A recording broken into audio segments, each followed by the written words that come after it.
মনির হোসেন লিখেছেন, তওবা করলে কি পেছনের সমস্ত গুনাহ মাফ হবে? আপনি তওবা যদি সমস্ত গুনাহ থেকে করেন, সমস্ত পাপাচার থেকে যদি ফিরে আসেন, এসে আল্লাহ তাআলার আনুগত্যের জীবন যাপন করেন, তাহলে ইনশাআল্লাহ পেছনের সমস্ত গুনাহ আল্লাহ তাআলা মাফ করবেন। সেই সুধারণা আল্লাহর প্রতি আপনি রাখতে পারেন। তবে তওবা হতে হবে তওবায়ে নাসুহা বা খাঁটি তওবা, যে তওবাটা হবে আপনার অন্তরের অন্তঃস্থল থেকে, এবং যে তওবা হবে তওবার শর্তগুলো পূরণ করে। অর্থাৎ ভবিষ্যতে আর সেই সমস্ত গুনাহে আপনি লিপ্ত হলেন না, পূর্বকৃত গুনাহের জন্য আপনি অনুতপ্ত হলেন, আল্লাহ তাআলার কাছে ক্ষমা প্রার্থনা করলেন।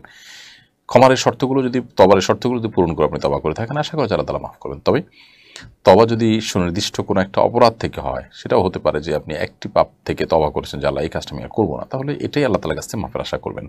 আর যদি তওবা হয় জেনারেল, যে আল্লাহ আমি কোনো আপনার অবাধ্যতার পথে আর যাবো না, যেগুলো করেছি সবগুলো থেকে আমি পানাহ চাই, তো সেটাও আল্লাহ তাআলা মাফ করবেন আশা করা যায়। তবে কোনো বিশেষ অপরাধ হয়ে গেলে নির্দিষ্ট করে সেই অপরাধ থেকেই তওবা করতে হয়, তাহলে আল্লাহ তাআলা সেটা মাফ করবেন। এভাবে একটা একটা করে আলাদা করে তওবা করাটাই হলো নিয়ম। সেই সাথে জেনারেল তওবাও হতে পারে যে আমি সমস্ত গুনাহ থেকে আল্লাহর কাছে পানাহ চাই মনে প্রাণে।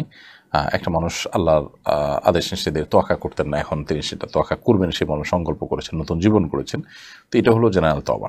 জেনারেল তওবার মাধ্যমে আল্লাহ তাআলা পূর্বের গুনাহগুলো মাফ করে দিবেন, সেটা আশা করা যায়। তবে বড় বড় গুনাহগুলো নির্দিষ্ট করে করে সেগুলো থেকে আলাদা করে তওবা করা হলো উচিত।